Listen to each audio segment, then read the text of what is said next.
So before we get started, there's a Wait, did uh, you hit play yet? I did hit record. Okay, so I can't say what I was thinking. All right. Too late, my love. Yeah, it's too late. Anyway, before we get started, so there is a announcement I need to make. Some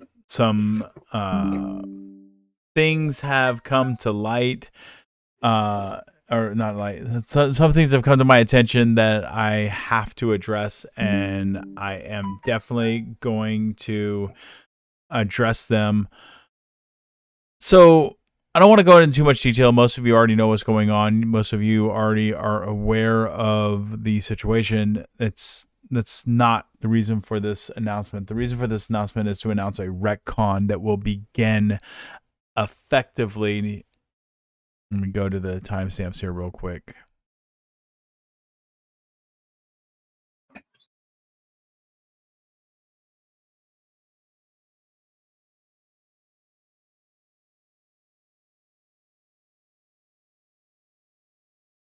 There we go. I got it.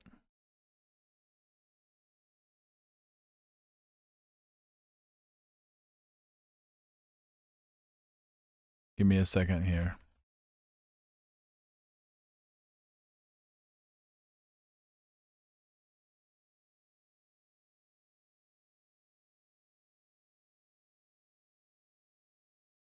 So the retcon is going to begin at the timestamps 5.31.07, sorry, 0970.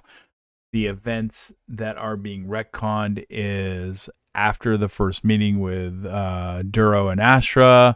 Duro flings his lightsaber at the Sith Queen, activates it, activates it, then throws it at the Sith Queen, kind of cooking it like you would cook a grenade. It explodes, killing the Sith Queen. They have to now leave the Sith Queen's flagship without getting themselves dead.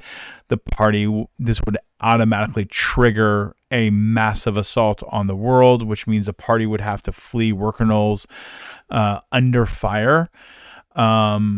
I have decided to sacrifice Krisk in this endeavor. He will be piloting the Pakash patrol frigate, who will slam into the Sith ship that is parked over top of the Gungnir. It will crash, and the party will escape under fire. The Gungnir will be damaged. They will pick Duro, and they will end up having to pick Duro and Astra up. They're probably going to need help, so I'm going to throw in a character who will be helping them to escape the Queen Sith. I haven't worked out all the details. That said, the next few weeks, Duro and Astra will be sitting in the med bay, dealing with their injuries, Bacta tanks. So by the time you guys arrive at Prelock, those injuries will be fully healed. I do see questions. Those questions will be answered. And I encourage you guys to continue asking questions. I'm going to be posting a chat specifically about this retcon, and I want you to ask me all the questions you can. I will do my best to answer them. I am accepting this as my own action, and I am responsible for making all the threads work.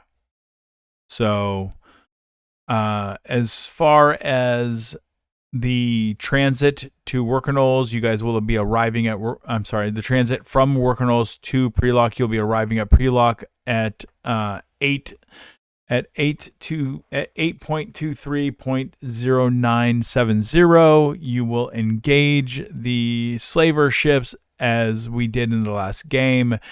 Duro will remain on the bridge and present during the battle. it'll be slightly different, but generally the outcome will be the same. Being more badly damaged than she was, the Gungnir will have a little bit of a struggle to take down the gunship, but she will ultimately take down the gunship, and you guys will be victorious. Dustin, what I need from you is cannon fodder. Yeah, if you can, I haven't figured it out yet. Exactly, you're gonna have to play a Sith. All right, I can come up with a name real quick. And yeah, because those are the only people that are available on the Queen's flagship to help Duro and Astra escape. Because the Who, none of them will help her. They will all be in blood vengeance. Or none of them will help them. None of the Who will help them because they will be in blood vengeance mode, going to try to kill them.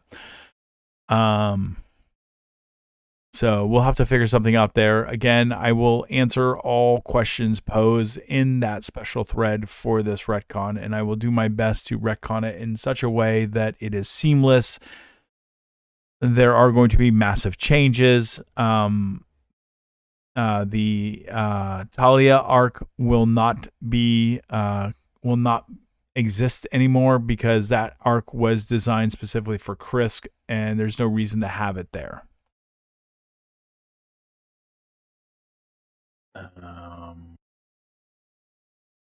Shoot. If you guys can hear me, my stuff is freezing up. I need to close Discord and restart. Okay. And I can put it on phone for now.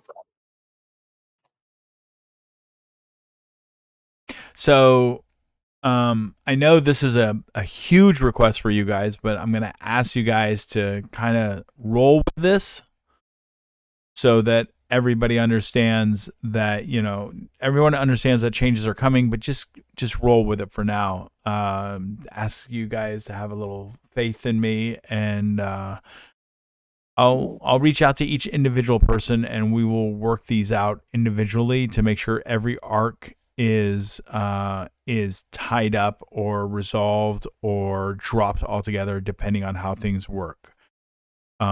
Anything that happened in game, and you guys are kind of gonna have to work with this on the recordings, because I have to go find the recordings that are no longer canon and deal with those. But basically, at the end of the first meeting with the Sith Queen is when this retcon takes place. Anything after that is retconned and is no longer canon.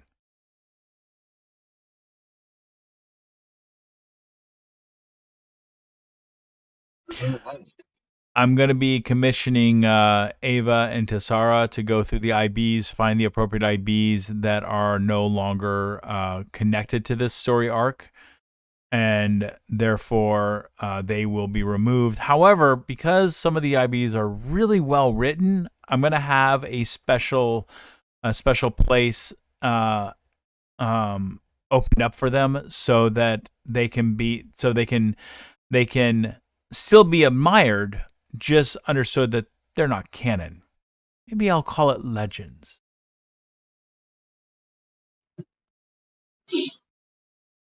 I know, I thought that was pretty funny myself.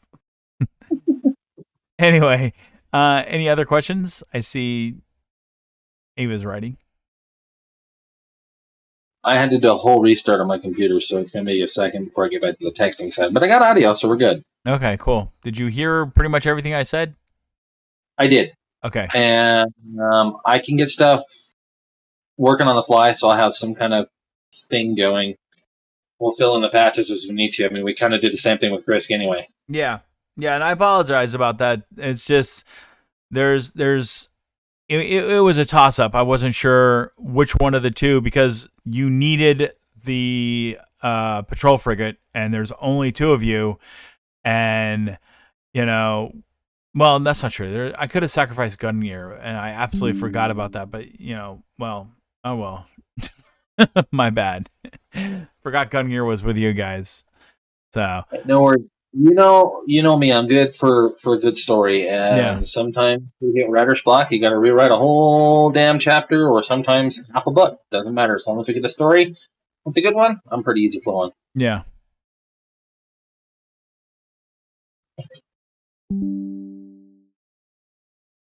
Yes, Hodge.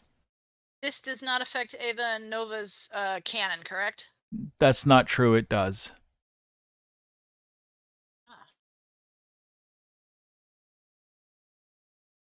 Does it affect their past or their future? It will be affecting events in their future. Okay, that makes sense to me.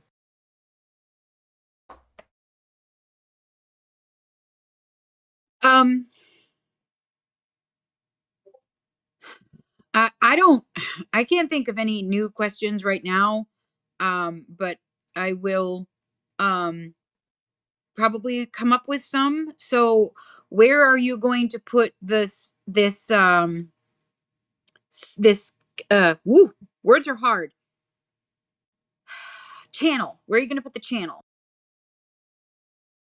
For the questions, Yes. it will show up right underneath text chat by the fire. And I encourage everybody to take part in this, because the more questions you ask me, the more things won't slip through the cracks. I will do my best to have the RetCon story arc posted prior to my departure to San Antonio. My goal is to have it up before the end of the weekend, but that depends on what kind of involvement I can get from you guys. If you guys are super busy, I don't want to rush this. I don't want there to be any mistakes. So I'm willing to wait. I'm in my 3 to 4 day weekend, so I've got all the time you need for any help, day or night. Yeah. The first and foremost question I guess I need for rolling into tonight is, I'll come up with a name.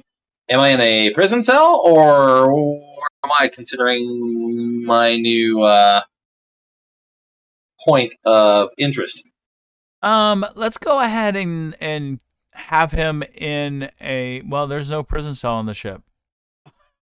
A holding cell or whatever. I don't know. No, there's Candyman. not. That's what I'm saying. There's not a holding cell. I'm gonna let the party decide on this. The only way they get off that flagship is by somebody helping them. The only people on the flagship that are there that are able to help them are a faction of Sith that have mixed allegiances. So clearly you're not one that had an allegiance towards the Queen. So more. Okay. Yeah. So I mean, so you're a Sith. Oh, and whatever character you generate, because of the rules of the game and because of the way the dark side works, you are going to start the game with 5 dark side points and 5 light side force points. You do not have Sith eyes, the red yellowish eyes, because your dark side points are below well, shit. I don't know what you're. Okay, we're gonna say 5, and then we're gonna look at your character sheet once you create it. I know it's wisdom. However, the once we create it, that your dark side, light side points may change depending on your wisdom score. I'll put something together. Yeah. This is gonna be fun. I have a question. What about XP that we gained during the time that you're now at RetConning? What do you mean? Are you taking back the XP or letting us keep it? No, y'all can keep the XP. Thank you. I love it. Okay, so for now we'll just go with Aladari for a name. Okay. Thank you. Oh, and Krisk, whatever Krisk. Anyway, whatever your current XP level was for your late character, will be your current XP level for this character, plus enough to reach the next level. I hate killing characters be off screen like this, so this is my homage to try to make that right for you. So you get plus 1 level, your XP level plus 1 level. I will go ahead and fart out a character sheet Yeah. as long as super heavy on my end and I got quiet time. I might even have it hammered out here in Yeah. 20 minutes.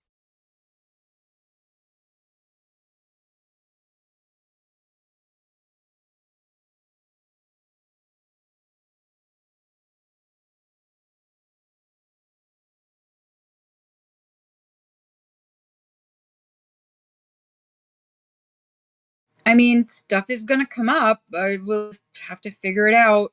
Yep. And you guys don't have to. Ask me a question, I will solve it.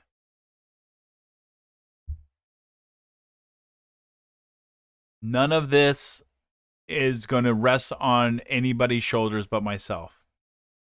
I got my big boy pants on. We're going to take care of this.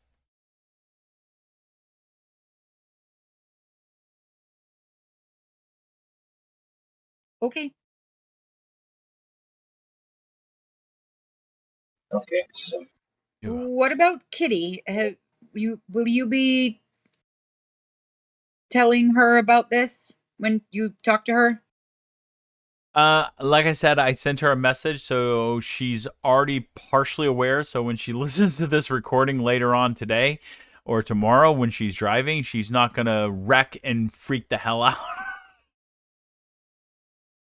I like that plan.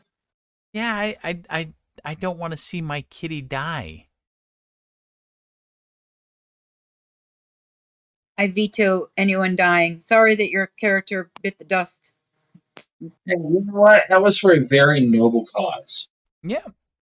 You Is went this out. new one gonna have a big tail? We're gonna have to freaking wrap around the Gungnir again. Oh my god, that'd be amazing. Hey, we don't have to, build a new chair. Do we or don't we? Nah, you don't have to repair the one that he ripped off. He ripped off the deck either. I didn't rip it. I said short of. Short of.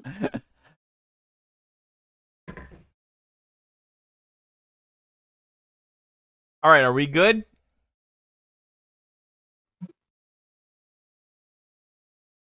I got one Believe thumbs so. up. I'm good. Got 2 thumbs up.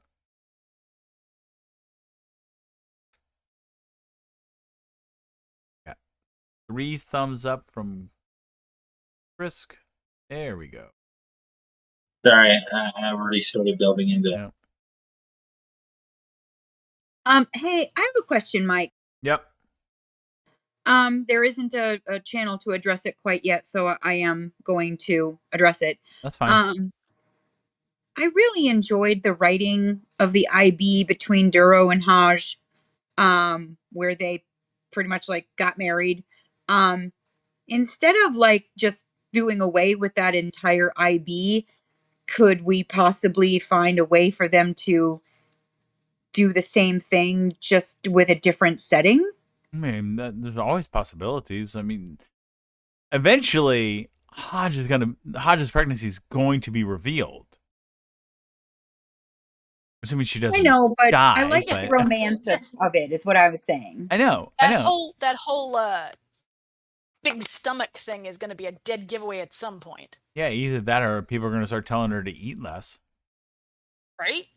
You need to spend more time at the gym. So, but yes, that can happen. That's what agency's all about. It'll just be up to Duro and Hodge to make it happen. Unfortunately, running for your lives, well, that kind of has an adverse effect on having romantic gatherings at a, riverside village. Well, okay, but right. There was a thought that the ECD. we didn't discover it. If you're retconning that whole thing, we still have it. It just hasn't been used. Correct. That ought to be a fun conversation. Again. Well, no, it had to be used. No, it wasn't used. Well, wait a minute. Hold on. Yeah. Yeah, actually I can see how one Not if he flips the lightsaber after the very first conversation. Astra never even got the chance to find out about the dragon. I mean, none of it. If it was the first conversation, man. Yeah, yeah. We But- had the drones, and we had to get the parts for the frigate. That's true. The frigate wasn't even flight worthy when we got there. I mean, it was and it wasn't, which meant whoever was piloting it, it was a one-way trip for them.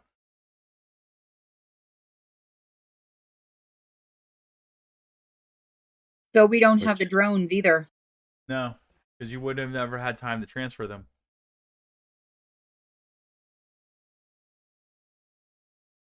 All right. I mean, it is what it is. We're gonna deal with it. Okay. All right, which is the reason why taking on the gunship was that much harder, because you couldn't stop them from bringing more crew aboard and arming more weapons.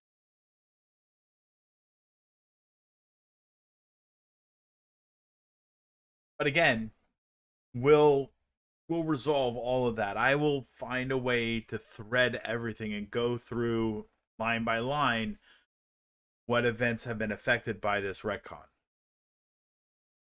So, all right, moving forward. The Gungnir is landing on Prelock. The crew is on the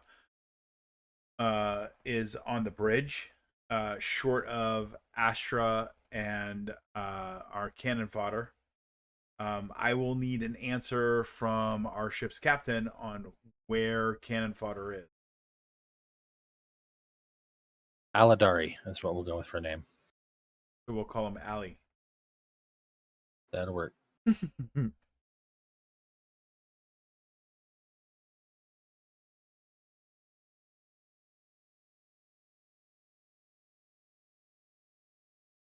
What is going on?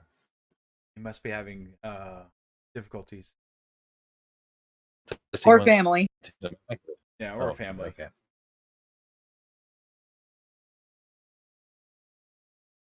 Good question. Yeah, I know. Might be something we have to work on, is getting a brig on the Gungnir. Put him in handyman and Gunnier's room. There are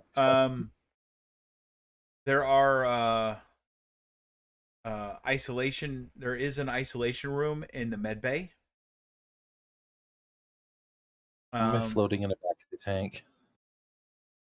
We could put him. Yeah, we could put him. We could put him. We could put him in one of the cryopods. No, that's a bit much. Just saying. My suggestion is the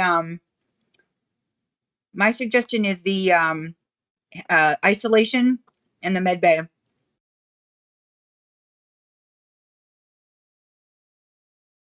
Because here's the thing, we want to be able to question him. Yeah. And it would make sense that you haven't had a chance to question him, because Duro and Astra had recently just come out of their treatment for their Bacta treatment. Astra's gonna love you. Yeah, I know. He'll get over it. I'll pull out the laser pointer. He'll forget all about it. Okay, so he's in this isolation room, and we have landed on Prelock at this point? Yes. The entire crew, to include Duro, is on the bridge. Astra is in her quarters. She's asked not to be disturbed.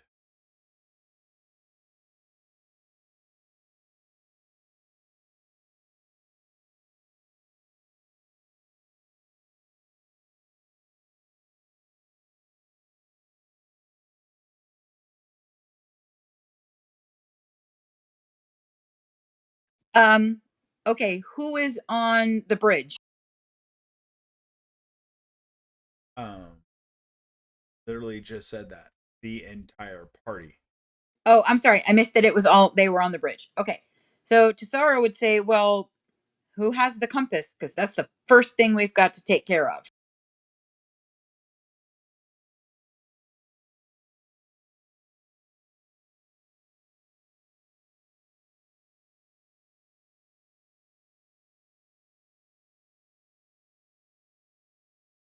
I think the compass was with Duro. That's what he just said. Oh, I'm sorry. I'm not looking at typing. I thought he It's was okay. in audio.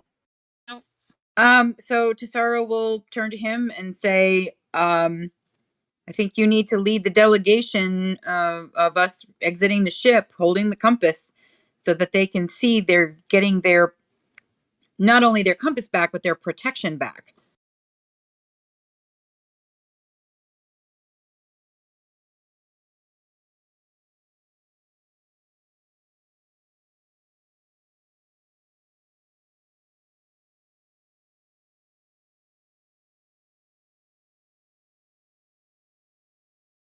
It's possible Duro is not able to play at the moment. Duro, is there something keeping you from playing?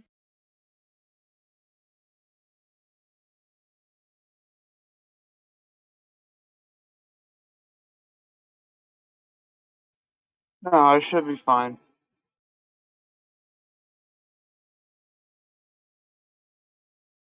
Okay.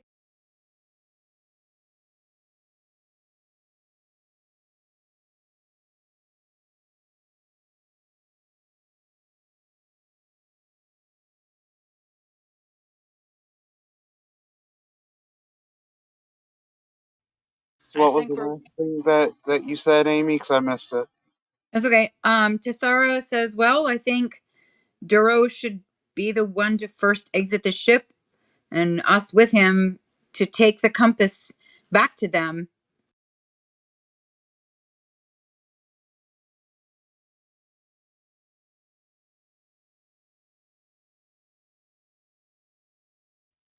Perhaps.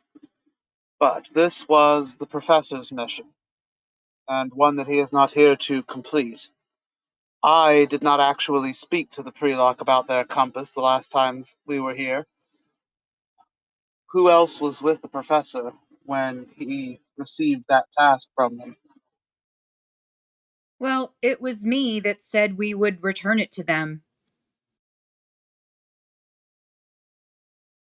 I But believe Astra and Haj and I um were with him.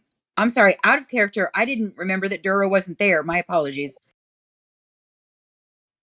yeah, I, the player, was absent, so Duro stayed on the ship with Hodge for most of their stay on Prelock.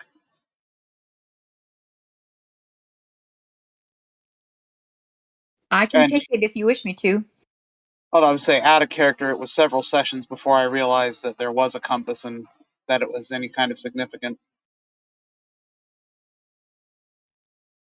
You don't have to take it for him. He just wanted someone with him who was, there when the mission was first, taken on. Okay. Well, yeah, she can go with you.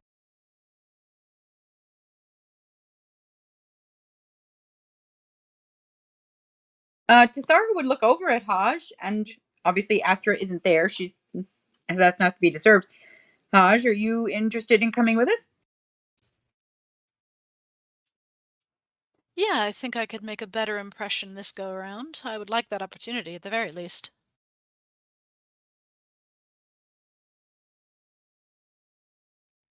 Sounds like everyone except Astra will be going. She gonna be all right being I know she said she didn't want to be disturbed, but and she looks she chuffs her chin in the general direction of the door. Is that on board? She'll be fine. She has Handyman, Gungnir, and any of the other droids to assist her if something goes wrong. You guys hear from the pilot's chair. And And Cheery. cheery. Oh, of course. Unless you'd like to go with us, Cheery. I was actually going to say that maybe the girls would like the opportunity to get off board. I mean, my assumption was that Cheery would be coming with us. I said it sounded like everybody was going. I believe that as much as I really do want to go, Master, the Gungir's in bad shape, and I have a lot of work to help out with to get it repaired.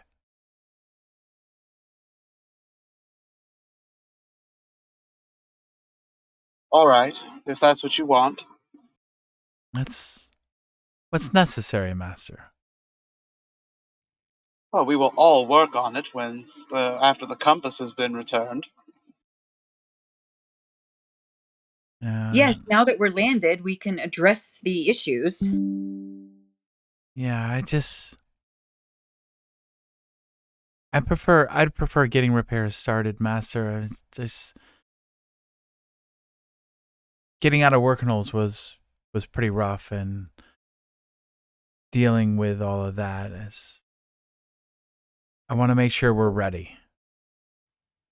All right. Gungir turns and faces all of y'all and's like, the youngling is correct. Repairs should be started immediately. I will speak with the handyman and we'll get the repairs going as quickly as possible. And as your business wraps up, then you can join as well. All right, fair enough.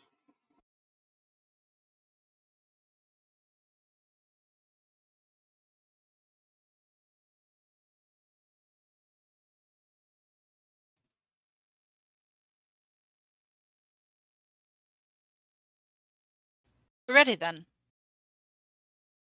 Yes, I'll head to the cargo bay to get the ramp open. I'm sure they have questions for us.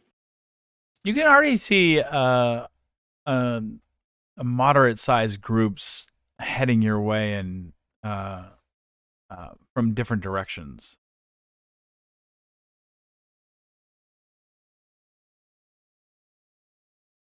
Okay, so we head down there and open up the doors and head down. Can we just say that we do that? Of course. You do notice as you guys head down to open up the doors, you do notice that there is one disturbing image, and that's on the port side of the lower vehicle bay. It appears that there's a 7-meter gash that allows you to see straight outside the Gungir.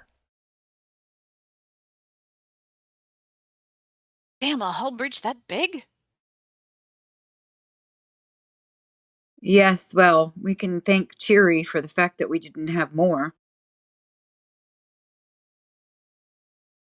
She's quite the pilot. I don't envy her the untangle she has in front of her. Well, thank goodness she doesn't have to do it alone.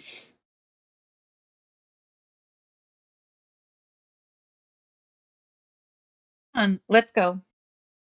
You guys open up the vehicle hangar doors. It kind of rattles a little bit, but then drops. And there's a group of Prelock out there. It's kind of hard to tell who they are, but I will post an image for our new player, so he has an idea of what we're looking at or what he's looking. Actually, with the group, or am I still in a tank? I was kind of confused about that holding cell, whatever. You're still in the isolation, but Okay. that is what the Prelock look like. Oh, that's cool. Thank you. Aren't they cool? I love their blades.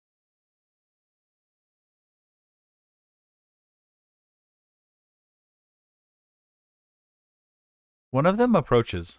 You're pretty sure it's a male. Is it a recognized face? Give me an intelligence check.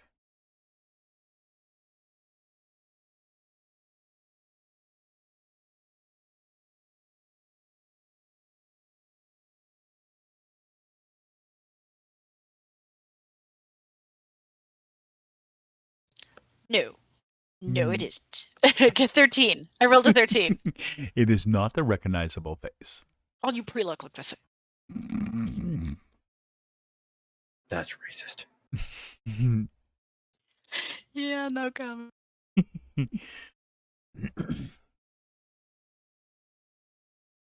All right. The male advances.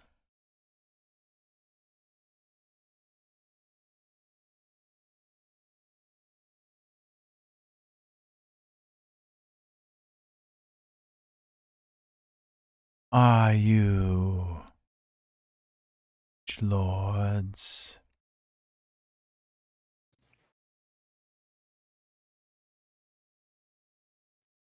That would be us, returning after these many months.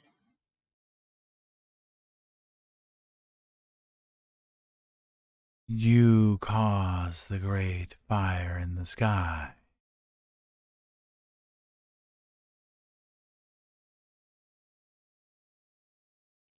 That was also us. You caused the invaders to flee. Well, you're 3 for 3 so far. I am God.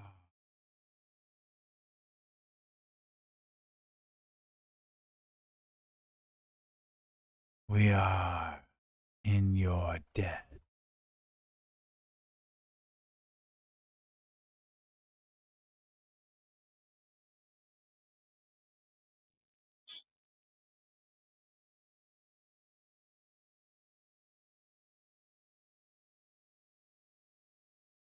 Well, we are pleased to do what we can to help.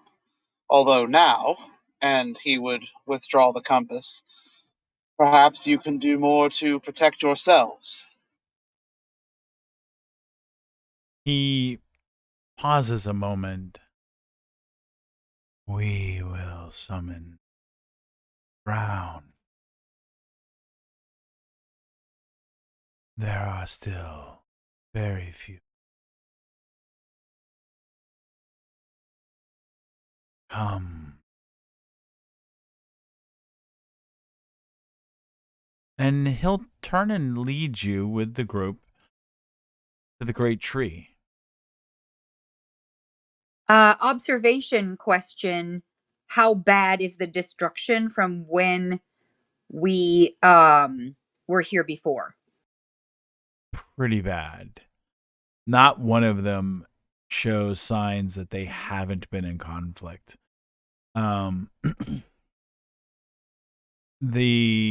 The fact that you hardly recognize any of these original Prelock and you knew that those Prelock lived in this area means that these are the ones that lived further away that came to help, and none of the ones that lived here survived.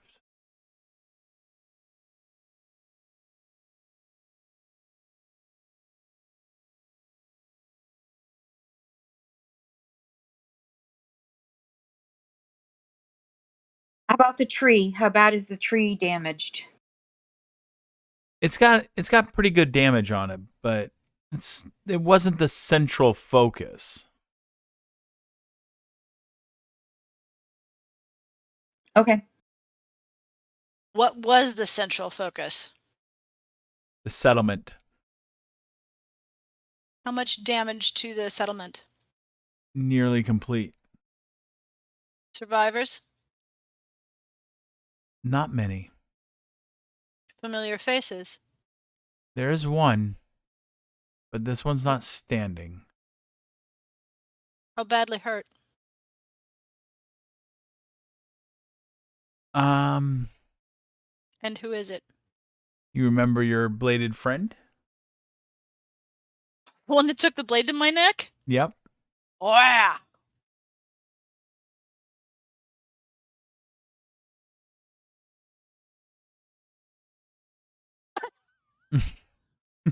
Yep, yeah, that would be who that was, yeah.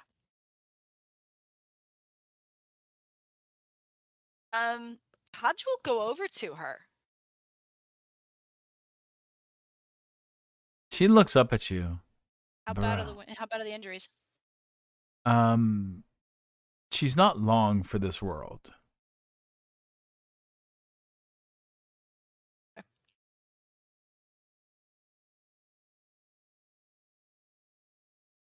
Brown feathers come home, he says.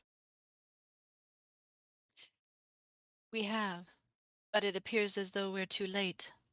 I'm sorry.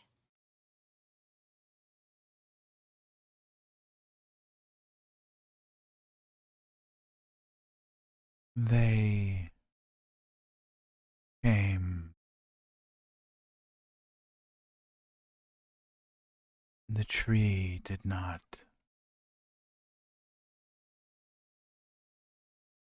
We were forsaken.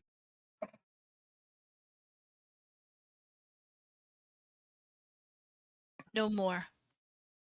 The tree will protect you from this day forward.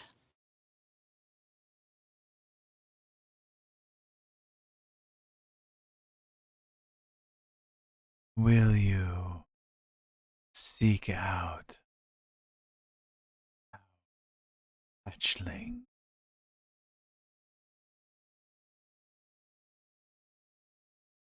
Were they taken from this place? They had 2 metal houses. Came from the sky.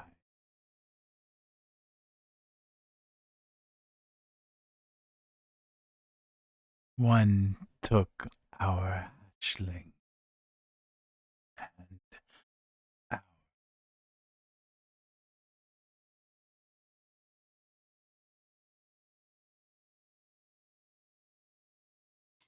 Do you know who they were? not speak to us. To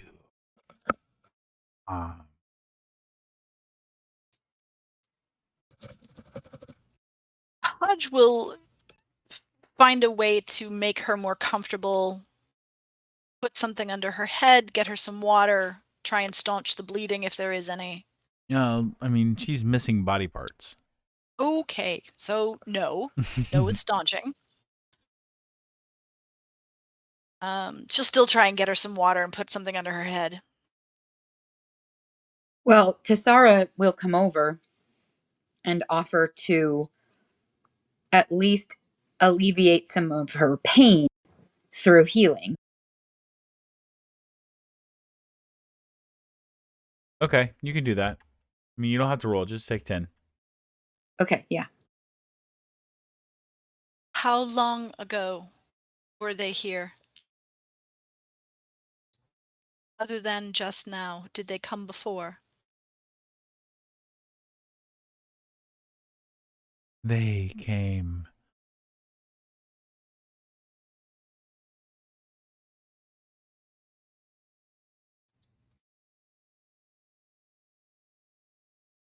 Give me a second.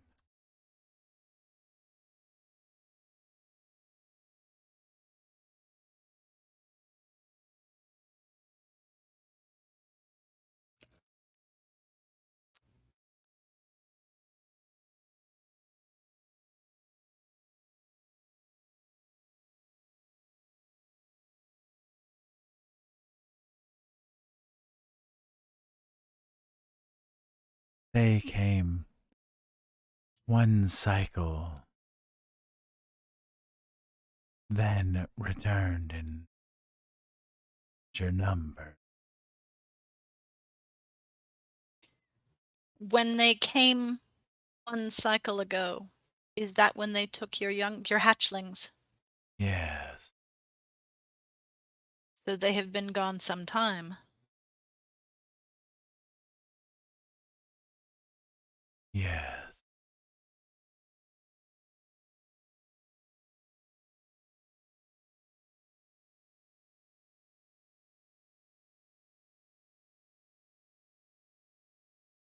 Yeek.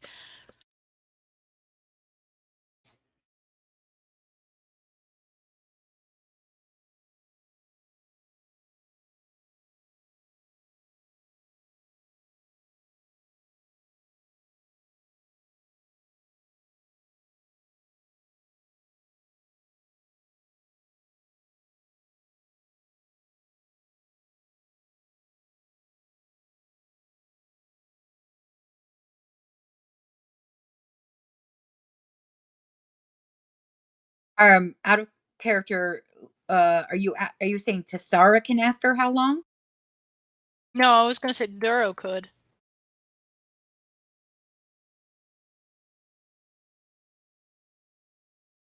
Okay.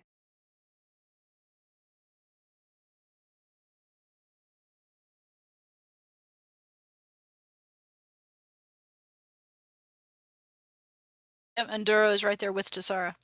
Yeah, and Tessara and Durl are standing directly behind Hodge.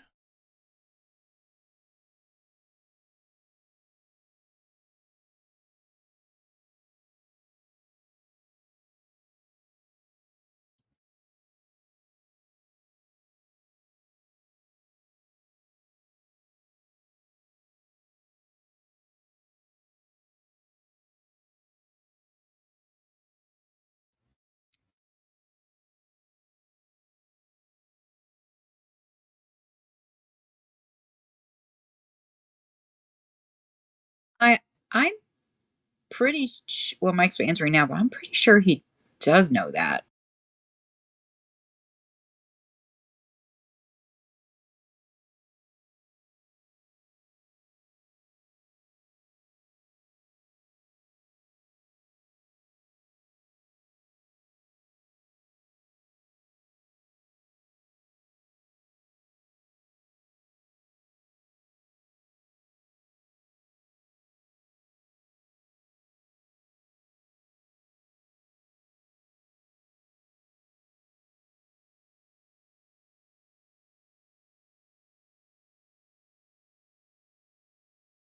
Do you know where they were taken?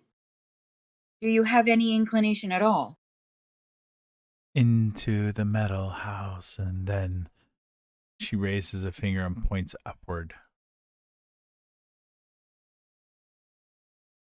Was it the same kind of metal house that the slavers we defeated were using?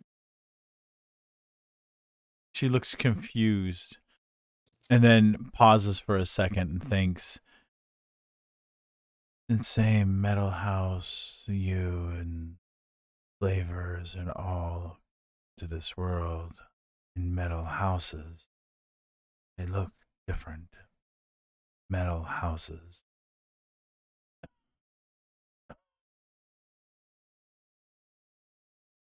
Tessara will nod at her.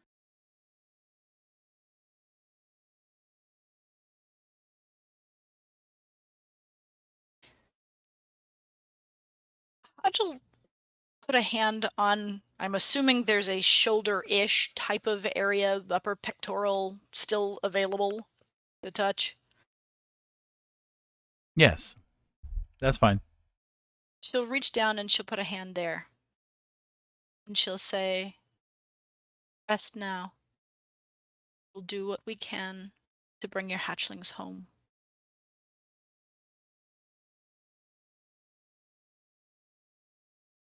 In the sorry, go ahead. She'll reach up and touch your hand, and it feels cold. You can definitely tell the situation is not the same as the last time. We never gave up hope on the edgelord.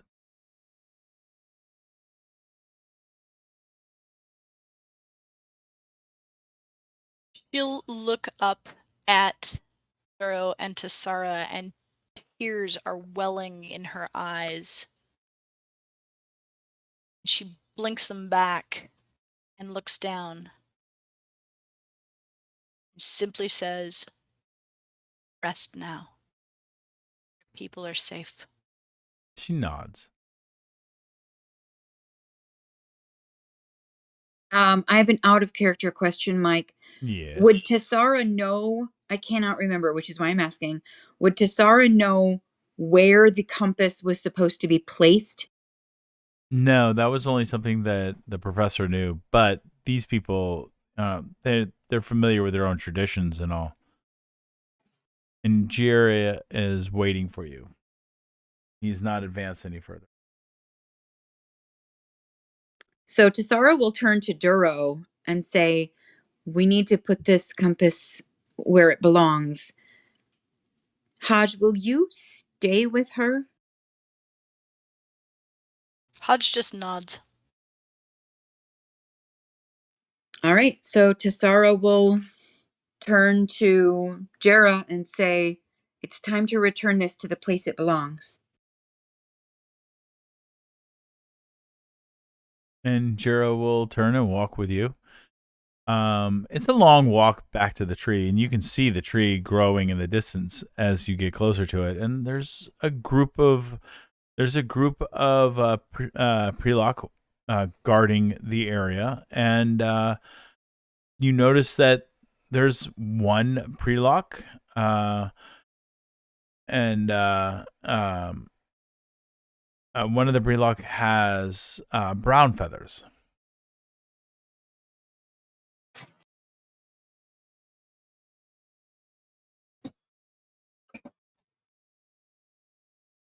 And they speak amongst each other. And Jiro will turn. This one will take compass and wake the tree.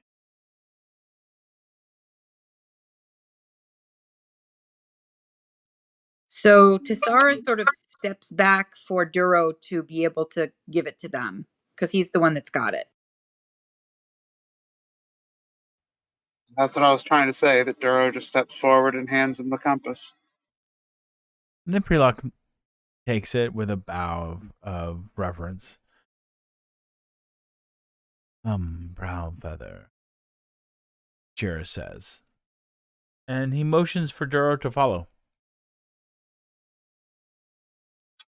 Duro will nod and follow. And they go and they help you ascend into the tree and then proceed in. And there's several customs and activities that they have to do, going through motions to, as they explain it, to ease the spirits so that the brown feathers can walk in. And once that task has been done, you guys walk into it, and Duro, you're looking at an amazing, massive piece of machinery.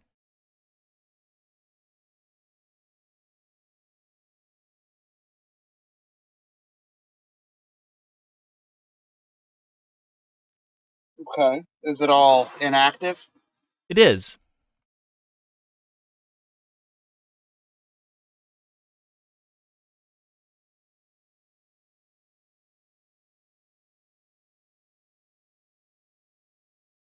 Anything you want to ask or say or do? He would just comment that this is incredible. It was created by our ancestors. And I take it this compass is the key. The compass guides Prelock through the tree.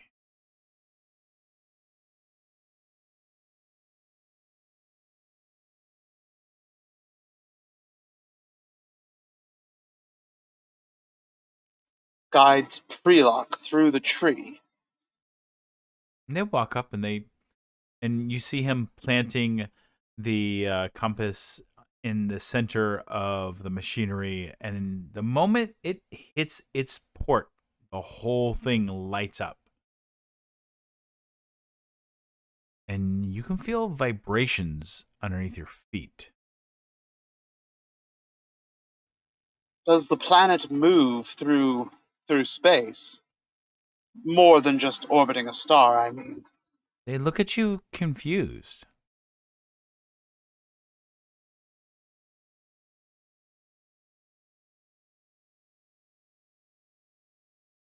Just like our ship or metal house moves through space, traveling from world to world, does the compass help the Prelock, the planet itself, do the same? Prelock is safe when the sky turns colors. The compass guides Prelock through the tree. And you can see the rest of the Prelock in the area going through some type of oral ritual. They're singing and chirps and beautiful notes and melodies.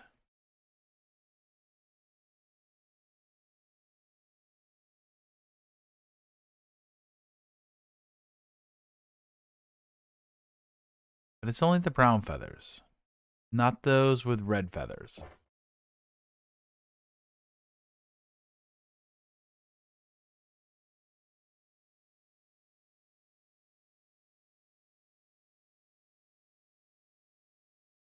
Still with us, Duro? Yeah, sorry, just my mind is drawing a blank. No. Your connection's kind of bad. It's coming through sounding robotic. You can poll the party.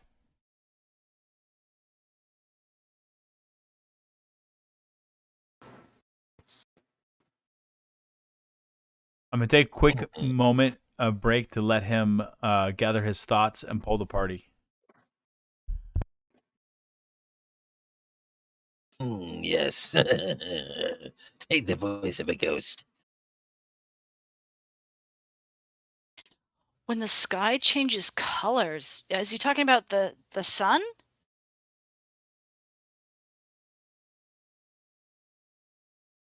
It might be, but I would think it would be a little more obvious than just the sun.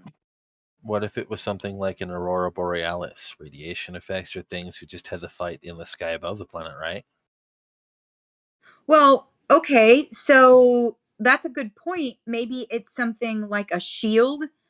You know, like if you look at the sky through any kind of like dome or shield, it looks different color. Mm, maybe that's it. I don't know if you saw what Duro posted. He says if Duro understands what the compass does, it sounds like the Prelec travels through the chaos. Could the changing color of the sky be the ribbons of the stars going by?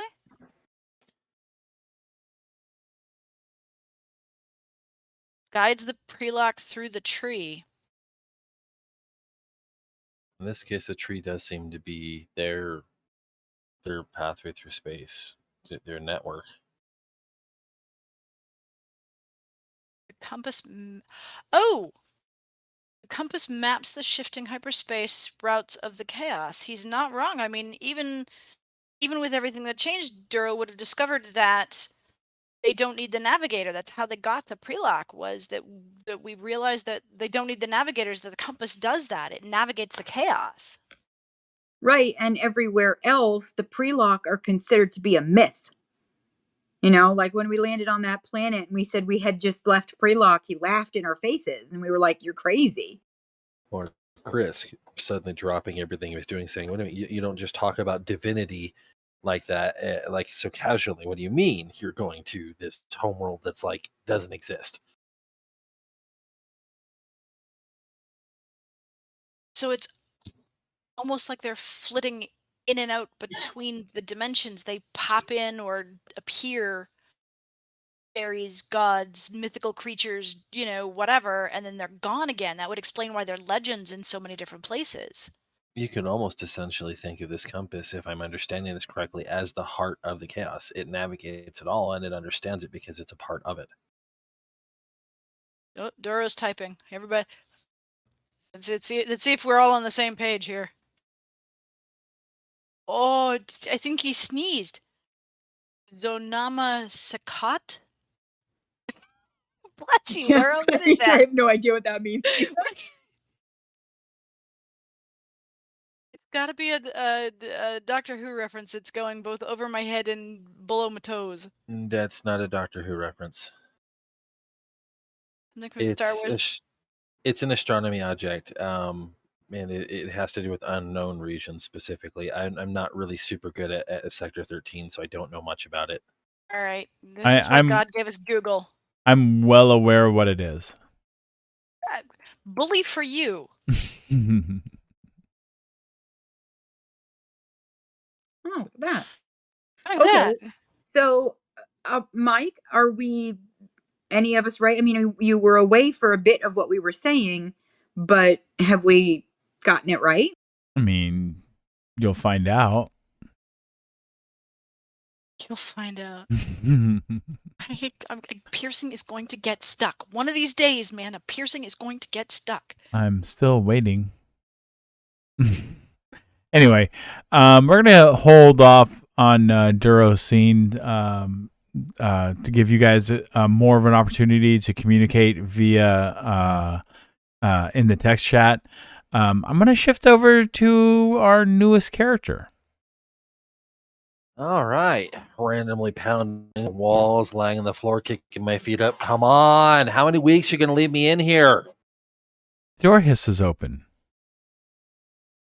Time.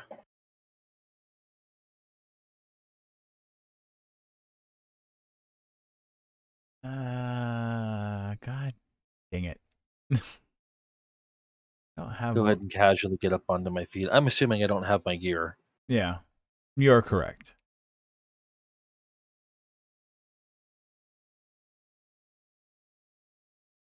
So she does not have her lightsaber.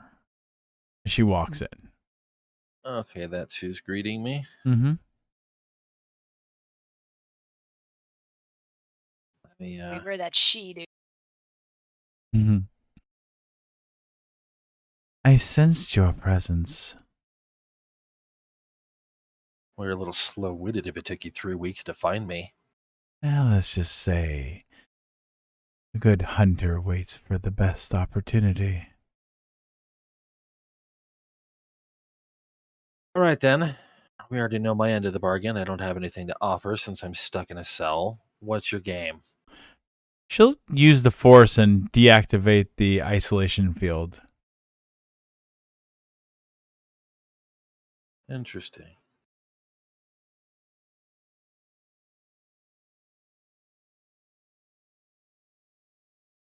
Well, I assume it's not to drag me back to Little Miss Empress on the potty seat, so let's talk business.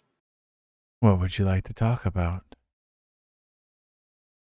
First of all, let's sit somewhere a little more comfortable. Where would you like to go? I don't exactly have my own room. How about yours? I think not. Oh, it's worth a shot. And she'll bring her arm into view. And there's a bottle, 2 glasses.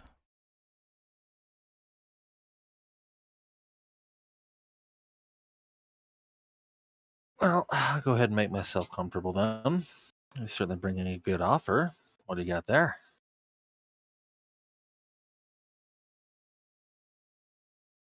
She'll walk over and place a glass on the table, and then pour.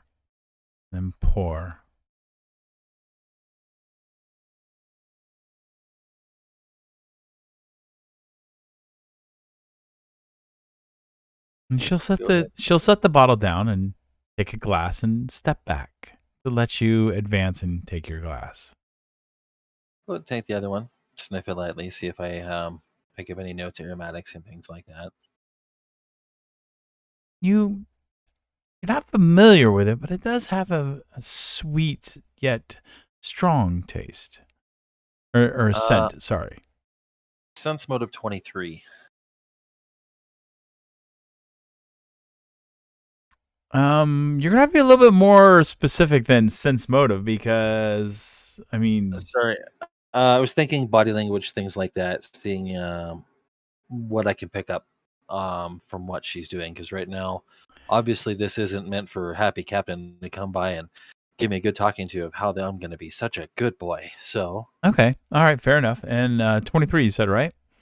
Yes. Yeah, you've seen this look before. You've been around Sith. You're well aware of it. And her Sith eyes automatically tell you what you're dealing with. She's a predator. And right now, she's sizing up her next prey. Okay, then. Well, no time like the present to show a little trust. I'll go ahead and take some of that wine.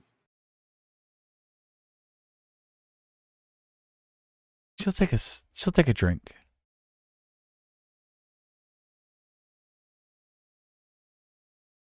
I know what you did.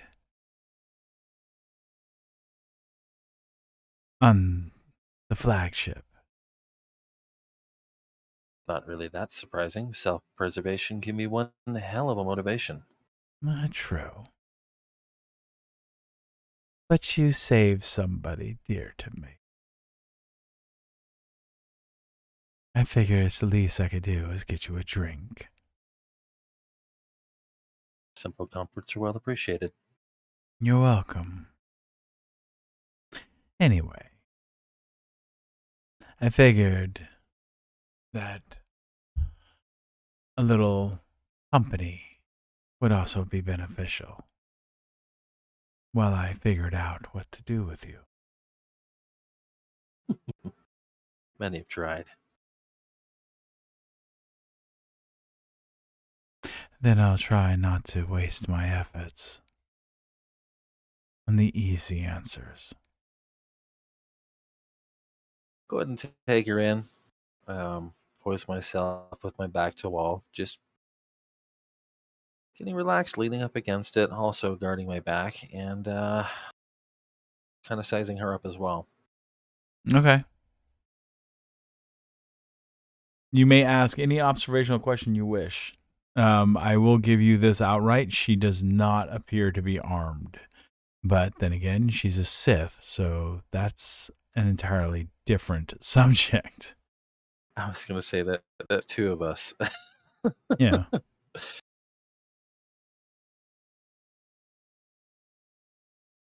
Okay, I guess first and foremost, where are we now? I assume we're nowhere near wrinkles. Markles. We are not.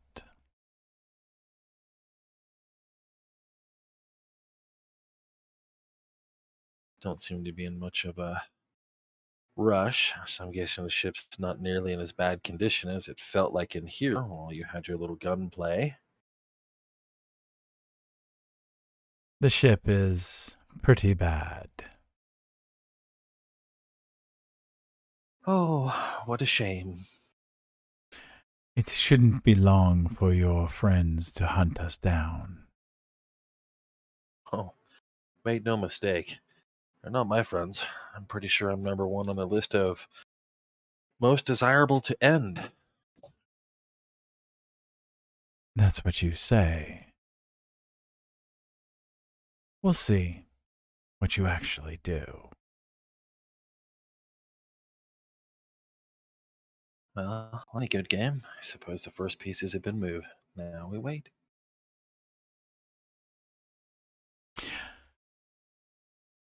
So, does this prey have a name? Aladari. And you? Shanti. Well met. Hopefully this won't be the last time we talk to each other without stabbing each other. Let's hope that you are right. I always break the blade off. To do otherwise would be a disservice.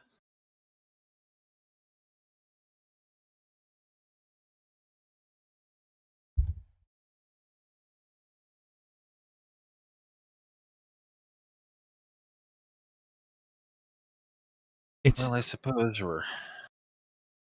Sorry, go ahead. no. Go ahead.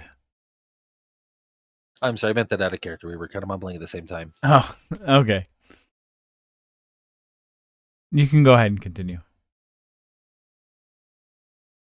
Well, unless we're out of here necessity, I'm guessing your gooey do-gooder captain is here to help the bleeding hearts of the nation. How long are we going to be here before I get thrown to the wayside or have a chance to get my head cut off?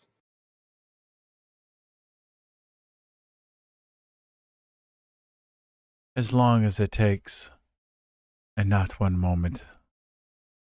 Like I said, it shouldn't be long until your friends are upon us again.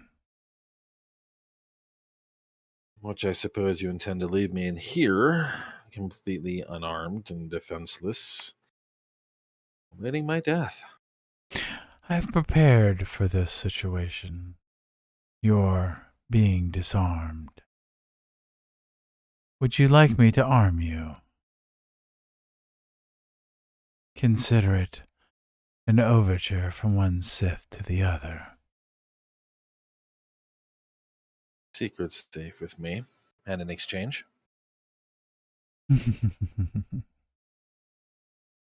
Ah, you need not pay for anything. You're honestly going to look at another Sith and tell me that you're doing something for free? I am neither fool nor poor. That may be.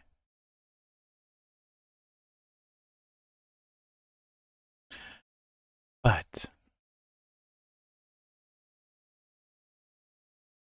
she'll reach behind her back and pull something out of her the back of her skirt, and she'll force levitate a knife to you. And when you can see this smile on her face, and she keeps the knife moving, so it's difficult for your eyes to track it until it's in your hand. And you immediately notice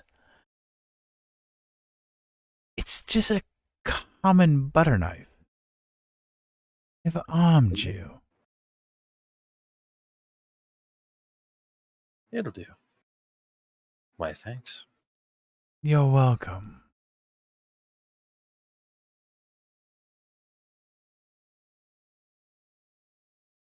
I'll go ahead and tuck it away up under my sleeve. Interested to see what you're going to do with it. I suppose that depends on my my friend's arrival. Indeed. Though, if you're looking for a ship, there's shuttle and a fighter down in the vehicle bay.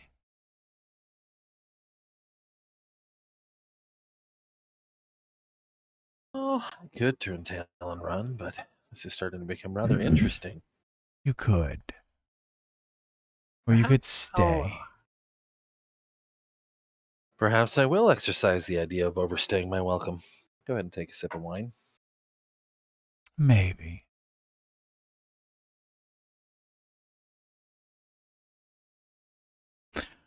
Everybody else is busy with repairs or off the ship.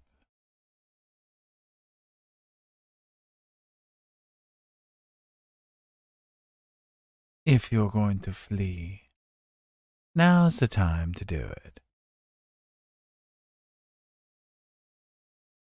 Well, I mean, if you want a little rough and tumble to see how capable I am, you could just say it. Fight you.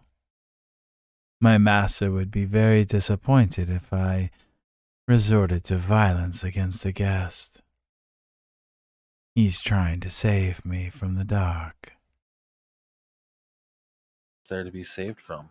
Darkness shows the true nature of everyone. There's nothing to hide.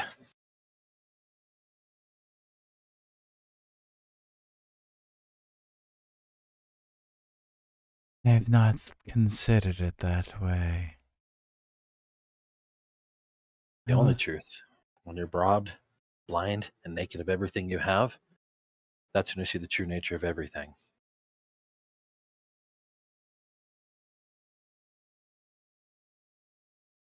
Interesting. I've found myself scared of the darkness, and yet it draws me deeper.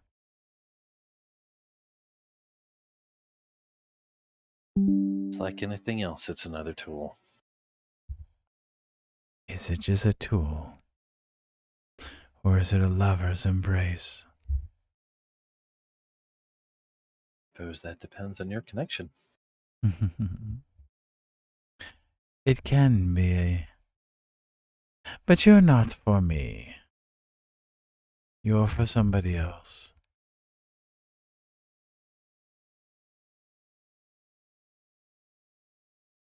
The man I want.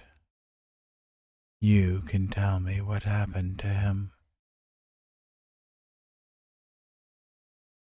Well, you've given me such nice gifts. It's only fair to give you what I can for now. Was Quinn Voss on the Queen's flagship?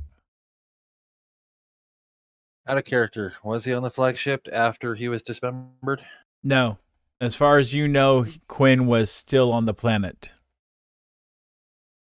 The answer to your question is no. I should say, at least to the best of my knowledge, after he was liberated of certain belongings, went in hiding.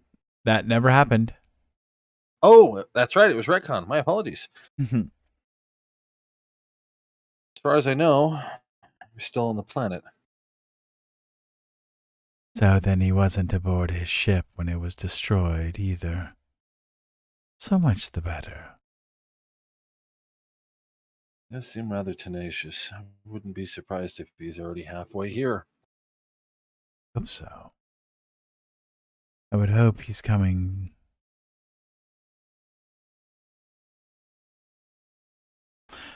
You've answered my questions. Thank you for your time. And she'll reactivate the isolation field and then move to leave. The bottle's within the isolation field. Fine. I'll go ahead and sit down at the table. I'm actually going to take that butter knife and on the underside corner, go ahead and start sharpening it.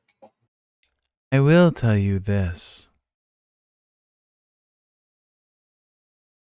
This is a medical bay, not a brig. Not designed for the purpose they're trying to use it. If you know how to use that information. And then she glances over her shoulder. But if you harm anyone on this ship, you won't have to worry about living beyond your welcome. Didn't exactly go through all the effort of saving them just to turn around and kill them without provocation. I don't trust Sith. Well, at least you learned your first lesson well. And then she'll leave. The door will hiss close.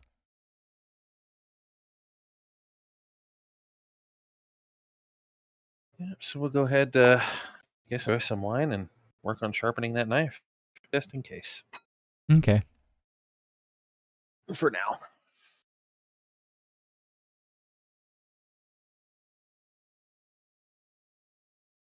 Back to Duro. Anything you'd like to do, say?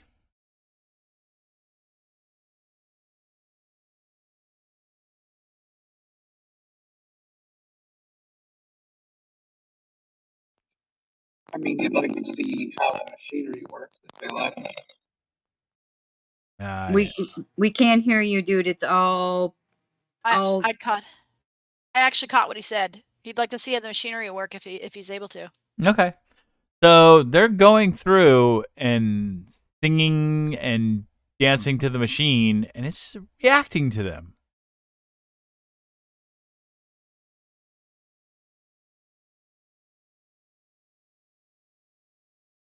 And you can see the machine, you can feel the machine powering up through the vibrations.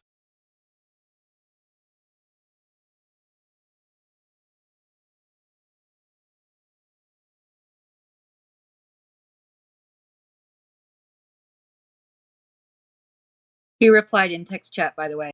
I see him.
So, Duro, you can see the weaving of the force here. It's like you're standing inside a massive whirlwind of the force spinning around you and reacting as the machine reacts. And you notice that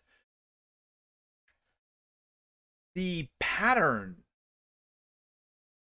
of the force isn't like what you're used to seeing.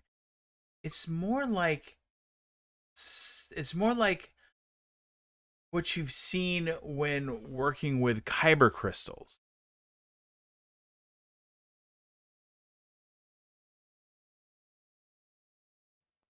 In what?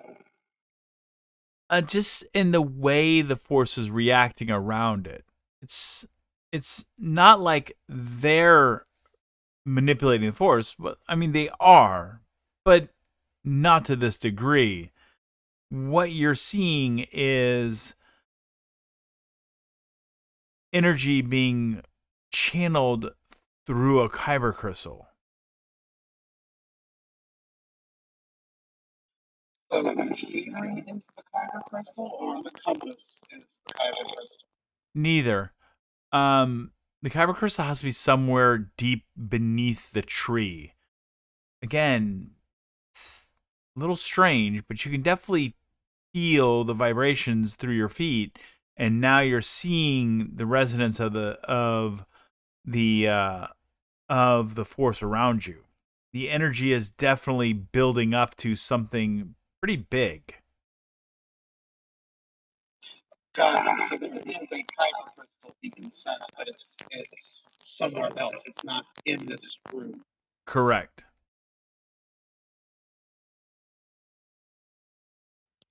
He will continue to observe both in the force and with his actual senses. Okay.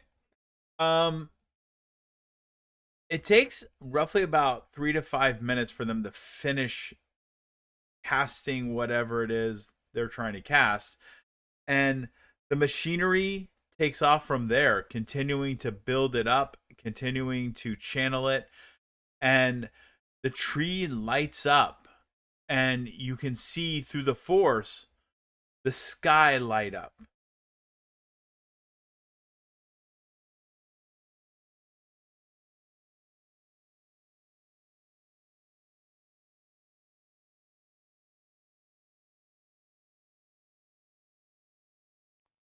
So anything or the sky lights up. Does he feel anything when that happens? Yes. From the it looks like part of the sky is where the sky is illuminated. You can feel this plane of existence on this side and another plane of existence on the other side. The only reason why you know this is because you've done this before. Session 1. Yep. Curious. And is it moving from one to the other, or is it in limbo, like just caught in limbo between the two? It's the thing is growing across the sky. It appears to be like as the sky it appears to be like it starts off as a disc and the disc just keeps growing larger and larger.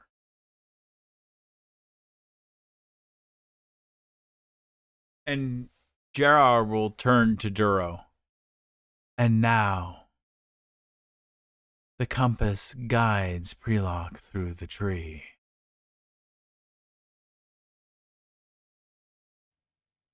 I see.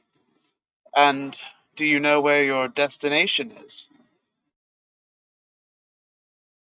Where the compass takes us. Duro, your comlink is going off. Yes. It's Gungir. Captain, the Gungir sensors is picking up something very unusual. A rift in time and space? Yes. And unless you plan to cross that rift, you might want to have the crew reassemble back at the Gungir. Yes, that seems like it would be a good idea. Go ahead and put that call out. Indeed, Captain. And within moments, everyone's comlinks receives a digital message under the captain's orders. Everyone is to return to the Gungir at once.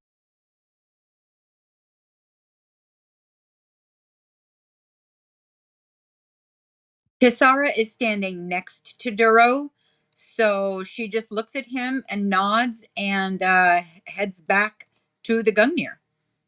She trusts that he'll do what he needs to do to get back with them.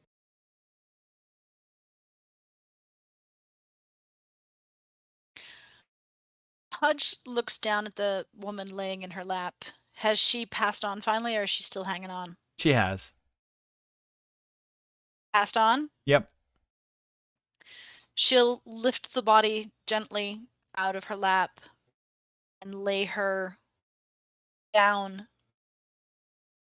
She will get someone's attention if there aren't people around who watched this happen. There are. Okay.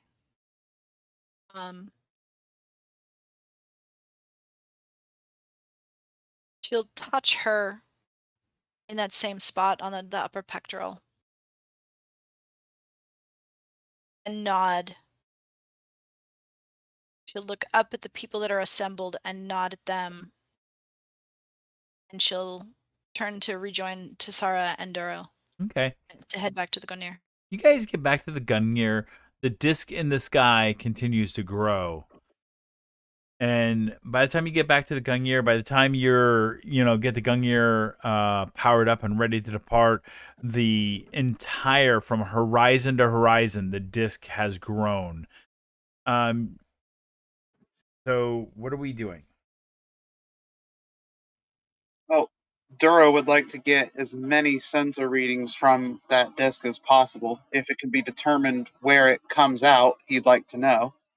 Now, unfortunately, you can't. You can only just identify what it is, just not what's on the other side.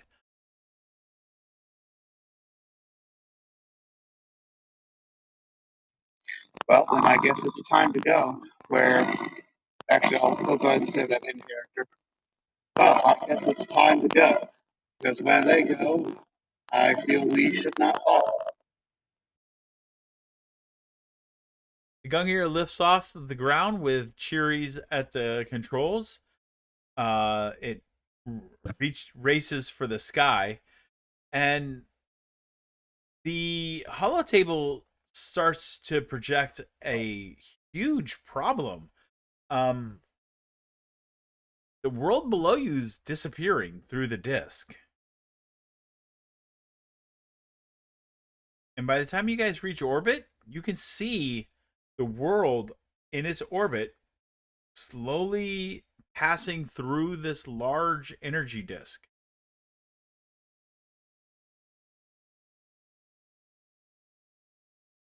Hisara will turn to Cheery. How much repairs were able to be done while we were on pre-lock with them? We focus on the most important one, the hyperdrive. So we're back up to being a little faster. She turns to Duro. Should we make for another planet that has the ability to house us while we make repairs? That was my intention. Even heading back towards Republic space a little bit. Out of character, there was a mention with the pirate ship that still stands about a certain derelict dead planet not far from here.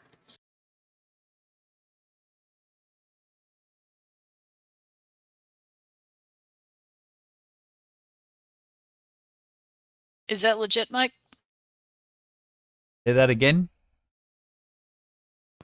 If it still stands and it was not retconned, I was actually listening to a lot of the videos last night. You mentioned the slavers had found they called it a quote unquote dead planet that wasn't far, where they stopped for repairs and resupply not far from here. Yep. We'd be aware of that, yeah? Yeah. Hodge looks over at them. This gaping hole in the hull? It's worth investigating whether or not we can get those repairs done at that planet the slavers mentioned. Character for my benefit as a player, what world is that?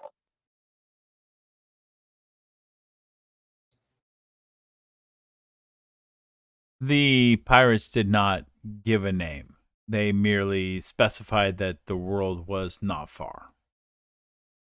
However, they did also specify there was a contingent of Sisters of the Angel there. Oh, I do remember that. Wonder if that's Mike, that wasn't that same world that we were on with the professor right around here that got destroyed due to its own internal politics, where we found our orange zombie friend? It would pretty much, that would make sense that it's that world. It sounds like that world. This wasn't pre-log really close when we were on that world. Yeah, I do believe it was. It was our next stop after leaving that world. It was, and we know where the sisters are or were. We also know that that world wasn't completely destroyed at the time, although good portions of it were. We may be able to put down and do repairs, especially since they're familiar with who we are. Sarah and Astra both made headway with the sisters. They may be able to give us some assistance. I also know the atmosphere was not very hospitable. We went down without suits, didn't we, Mike? Or we just had to wear them in that one like irradiated area, wasn't it? Or were we in suits the whole time? No, you were not in suits the whole time. No, but I recall being told we had to limit our exposure to the outdoors because conditions were harsh. That sounds familiar, yeah. I mean, you couldn't go out, dressed in a bikini for long. I mean, it's not terrible. Guess that means Hodge is staying behind.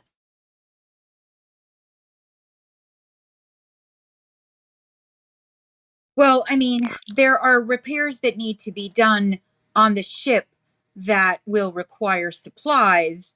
So, and I wouldn't push it too far. So, we really should head for that planet and do the best that we can.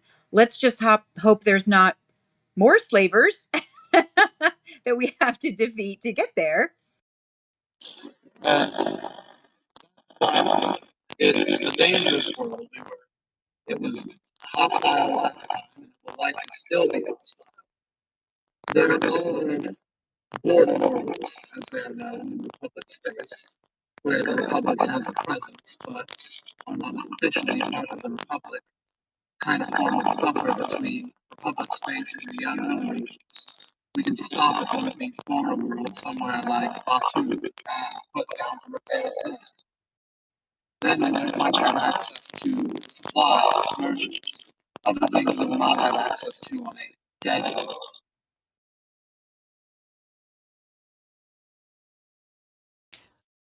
Gunyer, are we?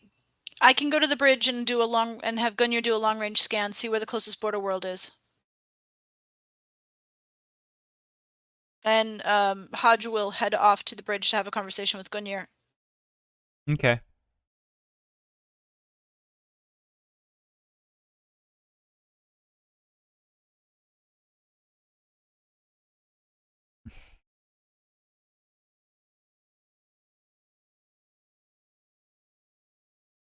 You arrive at the bridge. And she'll. I was a little confused but Hodge said she was heading to the bridge. Oh, my bad.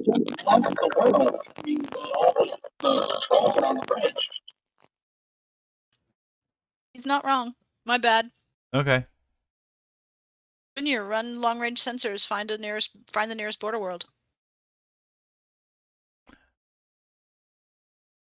Border world. Can you be a little bit more specific?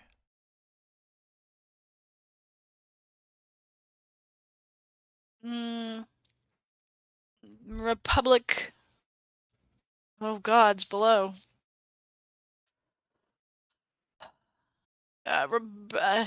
What's the nearest? Oh god, help! Player is having a stupid to come up with words.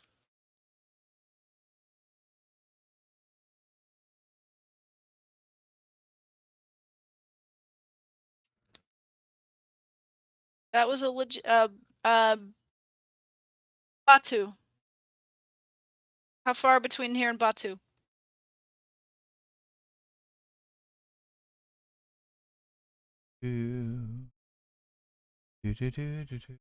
Stand by.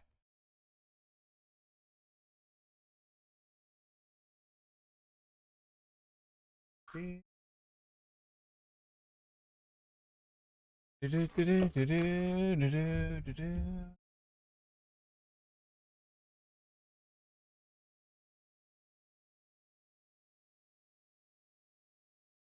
Really gotta get him to stop messing with my dice.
I'm literally looking it up right now.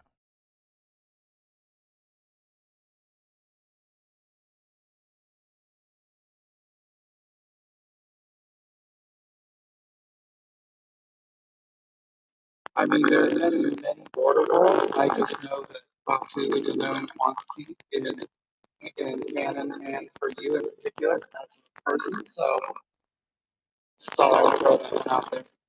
Well, the thing is it's not a matter of the location of the world. It's you guys are deep in unknown regions. It's a matter of how long. I thought Greenlock was near the edge of the unknown regions. No. That's what I was told. I can't help what you were told. The only reason I had Duro bring it up was because the player was told by the other players that Pre-Lock was close to the edge of the unknown regions. That would be very close to the public space when we got there. I mean, if Duro knew otherwise, could look at Star Trek, he wouldn't have suggested.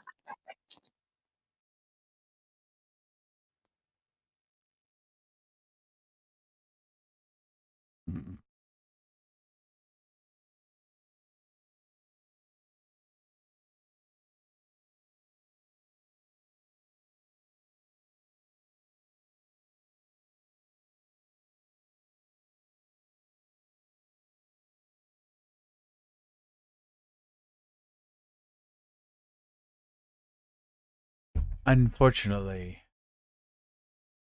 there are no hyperspace lanes from this world here directly to a border world, let alone Batu. That said, we can backtrack and take us closer to the border world of... Oh my god, I'm having a player dumb. God dang it. Hang on a second.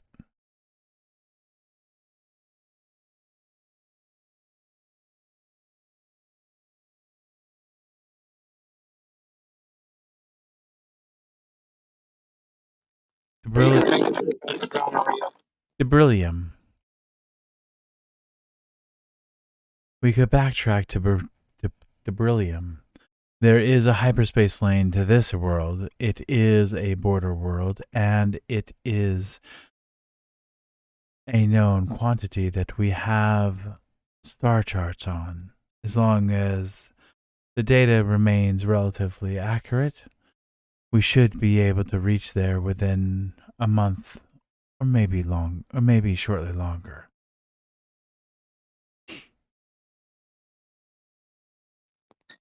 I'm going to go ahead and assume that your information is out of date. Brilliant was destroyed by the storm. We fled out of the town. Well, it was being attacked. We don't know its actual state currently. The Republic and Alavon forces could have driven the attackers off.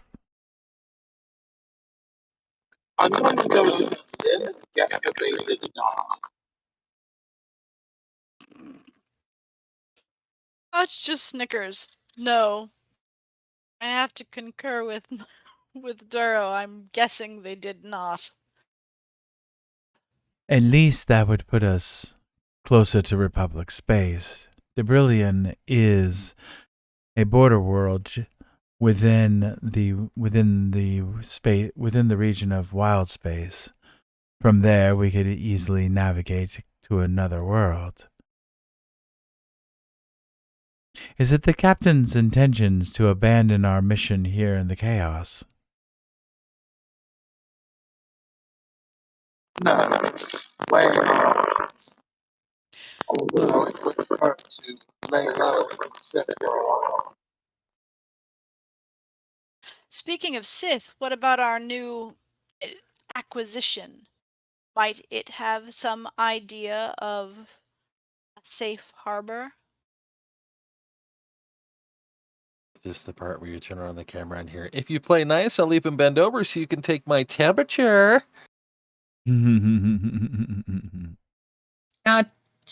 It's pretty difficult to say that that's anything but a man. I mean, have you looked at him? That's a loaded question. You hear Ashante's voice. I did. Even enjoyed some drinks with him.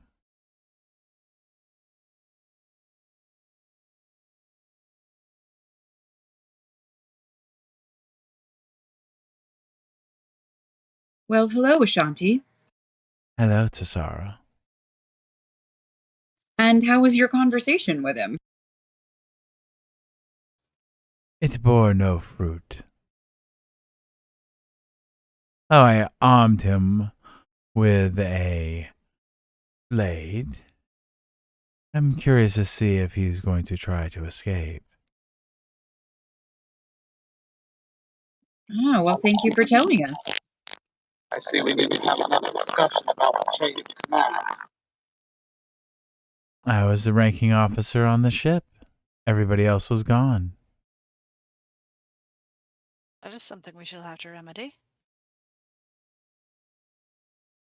I am a member of the crew. And you are taking cheery out of that.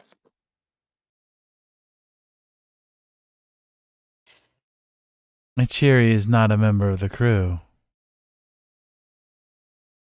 She didn't sign the contract, Captain.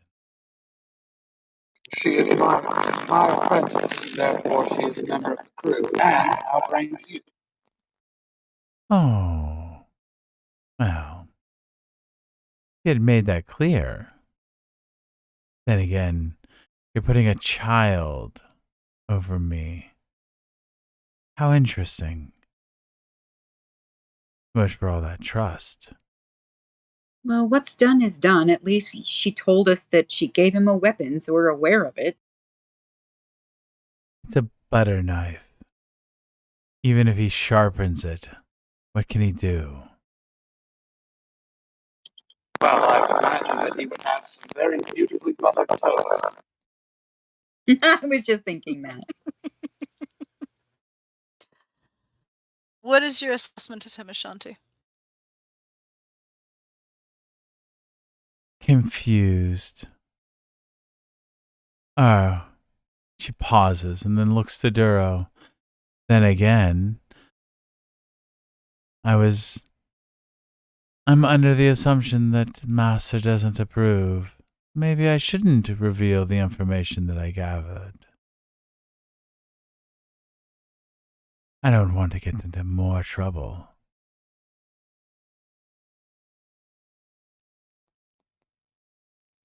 You have to figure out when I'm kidding and when I'm not. What's that? You may as well reveal what you learn.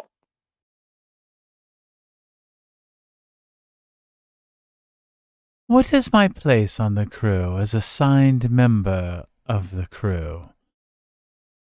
That a child is even above me. Where do I sit? At this table. All right, I ask you a question then. Are you a signed member of the crew? Because I wouldn't believe you capable of signing anything until very recently. I did sign the contract.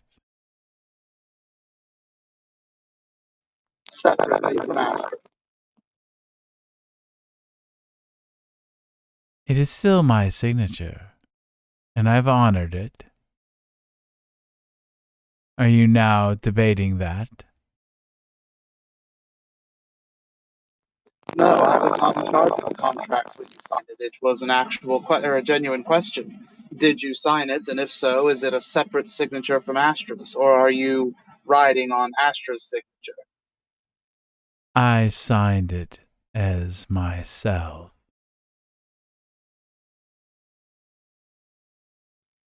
Curious. All right, then. Then you are a member of the crew. I always have been, Master. And yet, I still ask, where do I sit at this table that even a child is above me?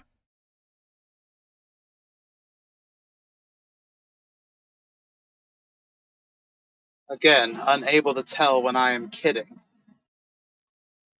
It was just playful banter, Ashanti. How very interesting. He's confused. He is worried. I offered him the chance to escape. I even told him the best method. Expose the fact that where he's being held isn't a prison, and I sat and waited like a good predator, waiting to pounce. And yet there he is, still sitting, still waiting. I think he might genuinely be considering his options. Though I will tell you this, there's a warning to be had here. He is Sith. I would suggest treating that with very, very gentle gloves. Lest you want to find a blade in your spine.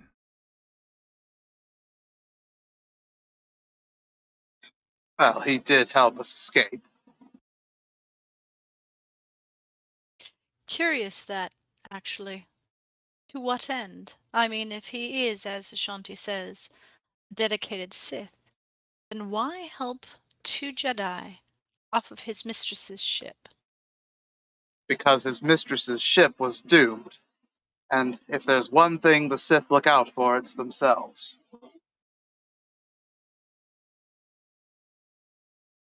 And he had a way off here on Prylock. That's not entirely true.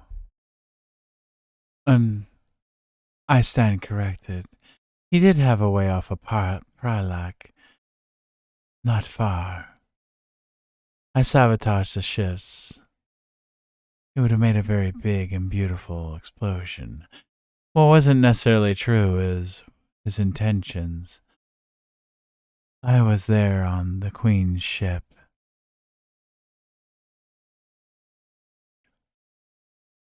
I sense there's affection between him and my... She rolls her eyes. Better half. Astra? Really? It makes... Cesara looks stunned. It makes sense. Well, then the question has to be, is she going to bring him up, or is he going to make her fall? I don't think it's possible for her to fall, even if the world was ripped out from underneath her.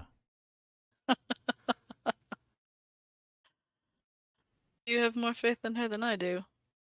Well, hang on a minute. If he rescued both her and Duro, there's something in his head that did a good thing, convinced him to do a good thing.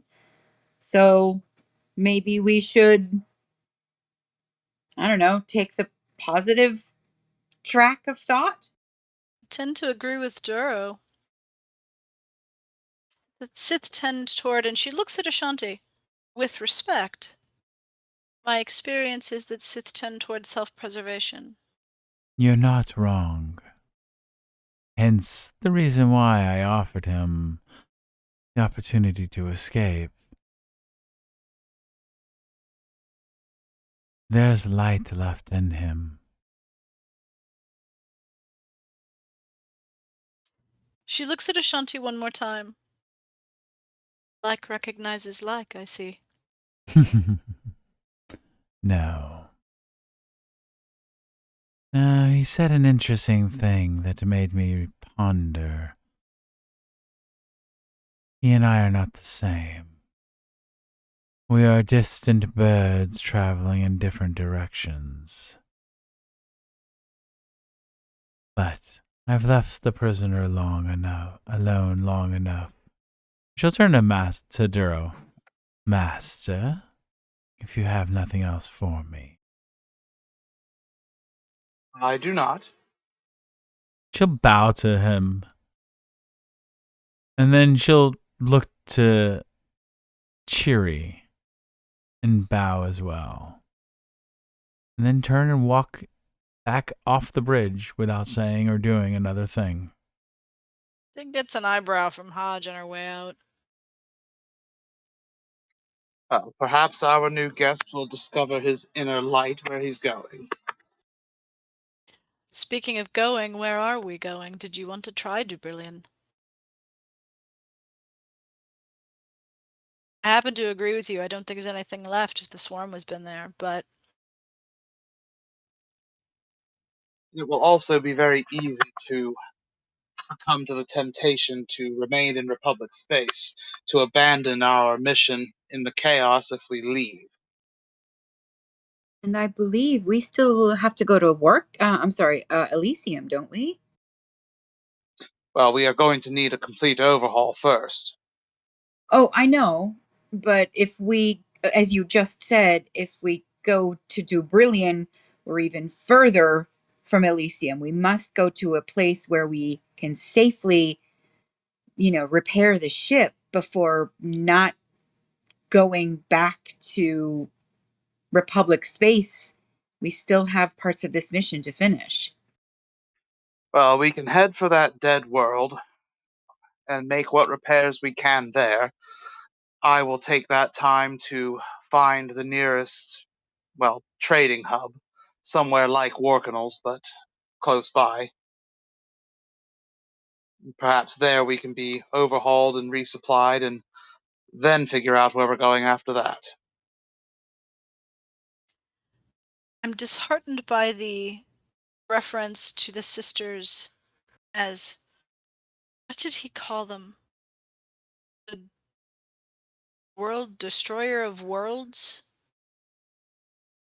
We may not be any better off on that derelict planet as if we were to head toward Dubrillion.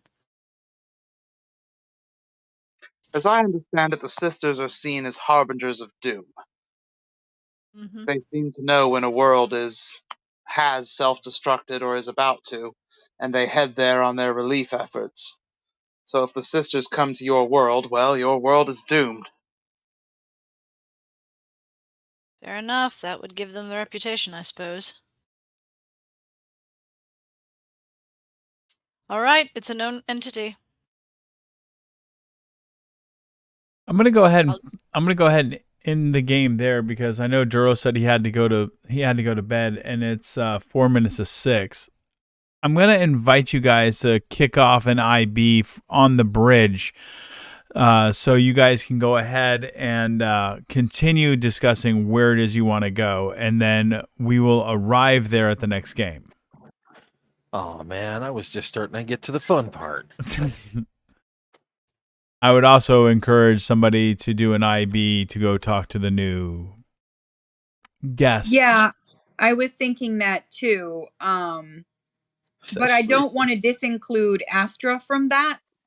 So Certainly seems to have some fun motivations. By Either that or he really is a fool. By the way, Duro, there is something you would notice about Ashante. Okay. She was not casting illusion on the bridge.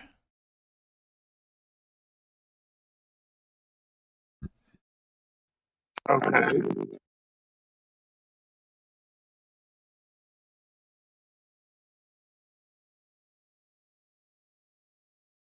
If you don't know what that means, just ask. Sounds like she found a way to take a fully physical form. I did not understand you, sir. Sounds like she's on her way to creating physical form. Sorry, I speak Gaelic. What I said was, it sounds like she found a way to take a physical form. Whether it was something or not, I have no idea. If she's not casting illusion, but everyone can still see her, and especially if the ship's automated systems like doors react to her, well then she is there in some way. She found a way to take physical form. Yeah.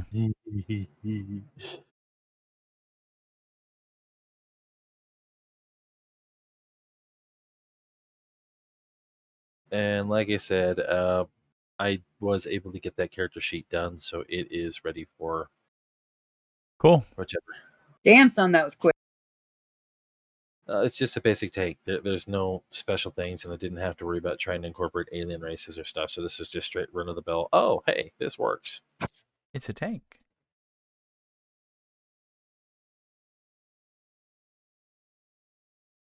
I'm a Pop-Tart, you guys. I'm gonna bounce.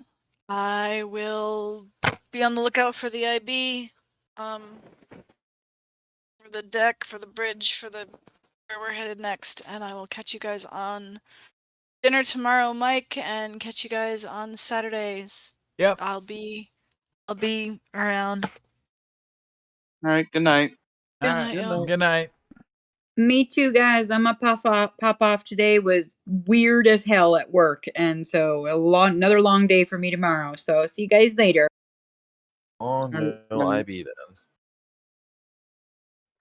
So the dead world the pirates mentioned, is that gonorrhea? Hold on, let me stop the recording.